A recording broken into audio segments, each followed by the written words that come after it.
Thanks so much, everyone, for staying with us. I'm now being joined by Sowunmi, who is a political analyst.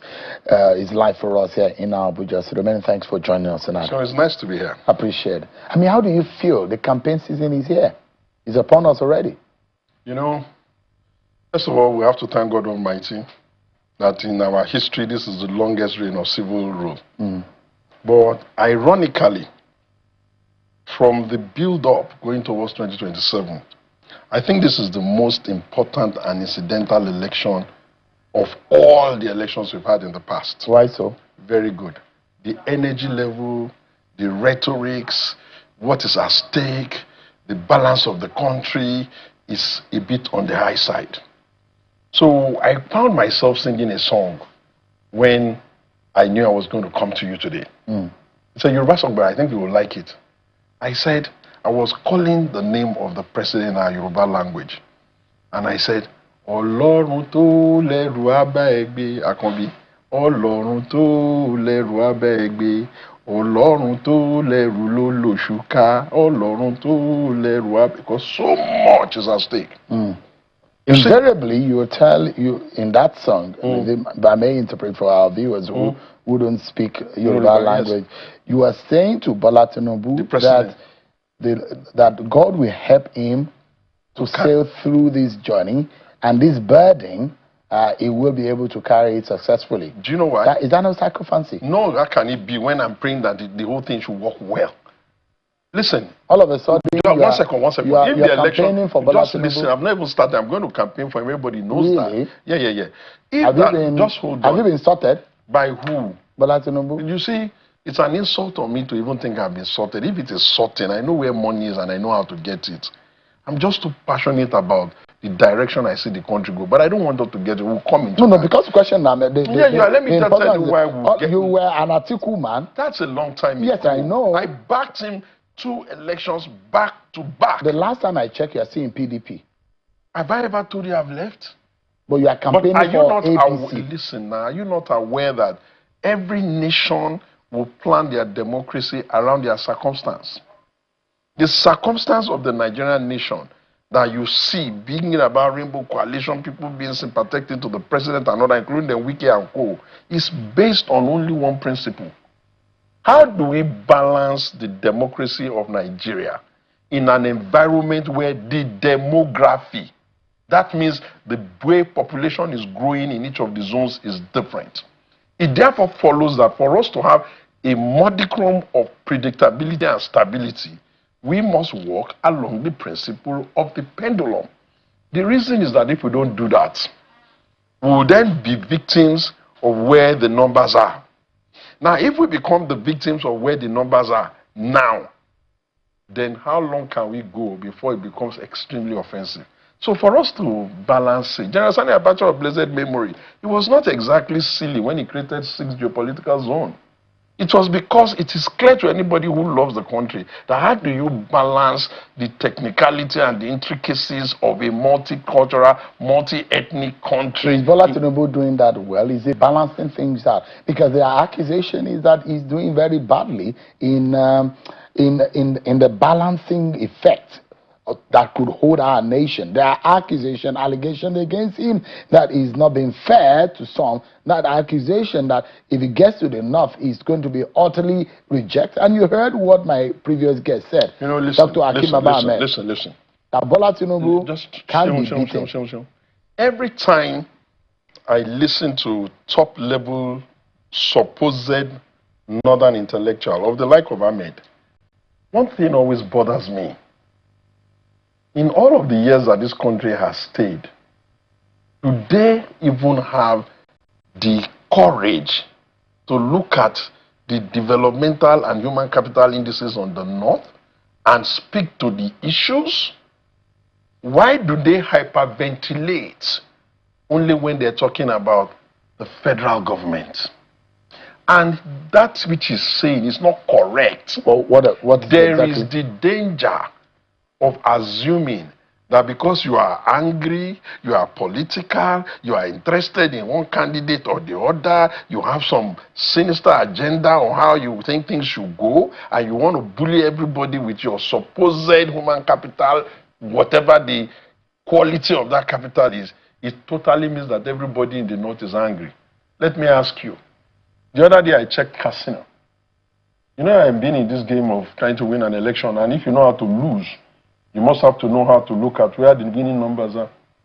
Everybody that matters in Katsina is almost there. The man that made us even win that election the last time, the former secretary of their government, who was the leader, is there now. And when I checked on the ground to see, okay, what is moving them? It will be difficult for them, I mean, to justify that they are the only ones that have northerners. Come to Kano. I looked at Kano. I went extra mile over to go and do the analysis because of the significant nature of the Kano vote. Ganduje is there. Recall that in this last election, the governorship election, the margin between the Ganduje election and the council election was very small. They even lost it at the tribunal. It took Wole Olanipekun SAN to help them out in the final tribunal to get it back. Now Ganduje is there. Abba Gida, who is obviously a Konkansia man, is there. On top of that, the former governor, former senator, former president of the Teachers Union in Nigeria, a very big organization, with the one that has the largest senatorial district in Kano with more than 3 million registered votes, Shekarau is there. You have this speaker. The deputy speaker. The deputy speaker, I beg your pardon. You have him there. You have all the big money boys who are doing so well in the stock exchange and taking advantage of microeconomic indicators. The Abdul Samad of this world. The Dangote is needed to say. You are looking at the issue from one prism. No, I'm not looking at it from one prism. You are not looking at the prism of almost 27 million Nigerians who are hungry. The 63% that are falling below the poverty line. Your duty is to ask. I'm asking you that the prism of which you are looking at this issue, because what Baba Ahmed said on this program is that there is no way Tinubu can convince Nigerians, especially going to the north where the more indices of poverty exist, and win an election. You are eating into my time. You are not allowing me to answer. I'm asking. Let me just. On what basis will Bola Tinubu and the APC campaign? No. I didn't say he's going to win. I said anybody who appropriates the totality of the numbers in the north to himself is deluding himself. Those personalities that I mentioned for you, they are Kano people. An election yields to their own peculiar management situation, and I just gave you only Kano. If you move away from Kano and you get to Jigawa, who is there? If you move away from that Kano and you go to, which is next? These are individuals. No, listen. How do you calculate the generality of your opinion? I'm just trying to explain to you. Listen, have you sampled? How will I not have? Do I look like the kind of clown that... And I'd like to ask you pointedly, do you think Tinubu can win this election? Let me tell you what I think. I pity him because after he wins, they're going to start saying he rigged. And the biggest challenge for the stability of this country going forward is not so much who will win or who will lose, but how they will accept outcomes. Because if you do an election and people can vote for you, they can vote for your rival. And if they do happen to vote for your rival and he wins, if you insist that all you are going to be doing is screaming up and down, saying you lost, you did it, and instigating the society, how does the winner become the victim of the votes people gave him? Let's look at some issues. And if Sowunmi. Yes, what issues? I do the analysis, okay. And I will not take you to even the northern region of the country. Okay. I wish I have the magic board here to describe to you. There are 6 states in southwest Nigeria, and I'm taking you to Bola Tinubu's home region. He's from Lagos. You look at Lagos, the last time he lost an election, historically speaking, Tinubu's legs are wobbling in his home state. One. In Oyo, Tinubu stands a very slim chance. Look at what happened. Without Makinde the last time around, he has little or no chance. You see what happened in Ekiti. Ekiti has a very very slim figure. Ondo, you might almost give Tinubu a very good pass in Ondo. Go to Osun. Osun, he might get a huge number because of the delicate factor that say. Okay, so you can. So the question is that where you get the big numbers from, Lagos, Oyo, Tinubu's chances are slim. No, sure. Even in the southwest, where Tinubu seems to have the bigger number, he's supposed to have the bigger numbers. Things are not working, are not looking very bright. Sure. Although you And I'll are, take you to Ogun. can I finish? The kind of crisis in Ogun State, politically speaking. Okay. You are from Ogun, I remember. Don't worry, I will tell you. So let me tell you what people talk about when they talk about the Southwest that they do not pay attention to. The southwestern part of our country, Nigeria, is the only location where democracy is actually remotely working. From the days of you, even the days of Obafemi Awolowo, our people have been very Republican. And their Republican nature means that everybody will have some space. Why do you think we're the most inclusive, even in terms of people living in the zone and probably small skirmishes? I imagine that the Southwest is more democratic than the Republican Southeast. Let me explain. The Republican Southeast is on the risk. I hope they will change. They usually just make up their mind they are going in the wrong direction, and when they go in the wrong direction, they are not part of the national, and then they start complaining. But that's their business. I'm not here for them. Let me go to the Southwest. I don't see anything that will affect the president in the Southwest except the management of his own people within his own party. In the Southwest as a structure today, the APC is the only one that can do damage to the APC. And what do I mean? If they ignore all their election giants and they insist that one individual will not manage the complexity of other people's hearts, and they insist that they are going to be smart by half, leave out their heavy punchers. Sorry. Imagine for a second if the president were just to do a proper review, not the ones that his friends are telling him, a proper review on the day, the potential day of the vote, and who can contribute to an election minus federal might. Is it PDP that is going to beat him? Back to Oyo.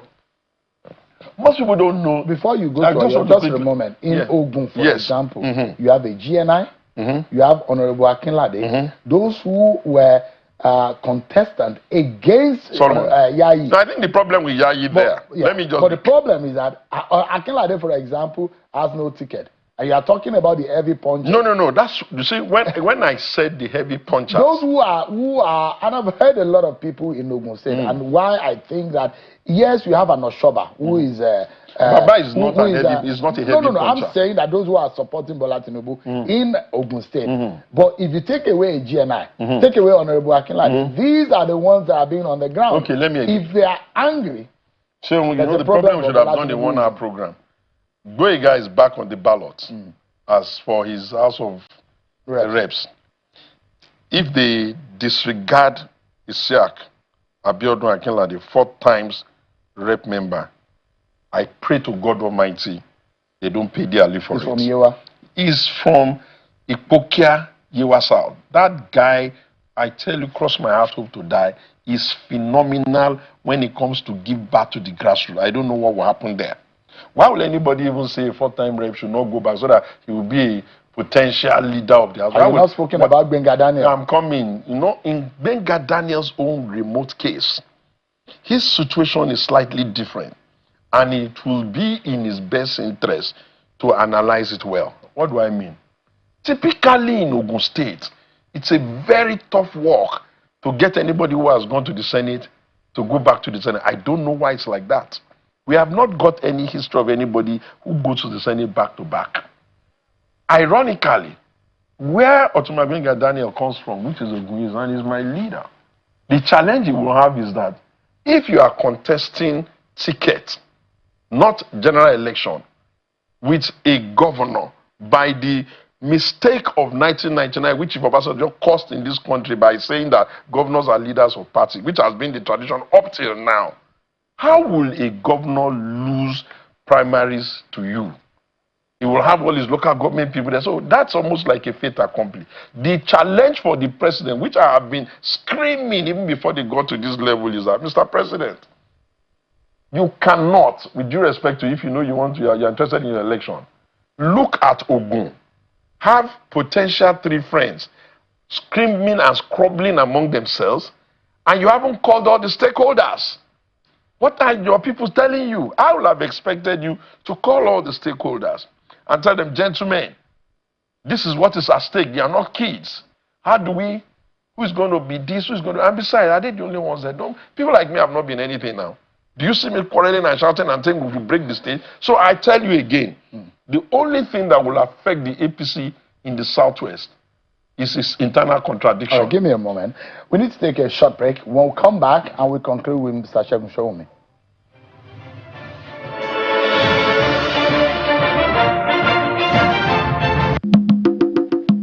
ndị na-afọ maka National Policing Bill bidoro ọrụ nke a na-egosipụta na ihe gbasatara idozi akwụkwọ iwu nke na-achị anyị nke ga-eme ka ndị uwe ojii nwee mpaghara abụọ nke a ga-eme ka akwụkwọ a bụrụ akwụkwọ eji arụ ọrụ. Biko mara na ụbọchị a ga-eweta akwụkwọ a agatụla n'iru obere. Ụbọchị ahụ bụ na ọnwa nke Ọgọst n'abalị nke 11 2026 na elekere 5 nke mgbede nke bụ 5 PM na bekee.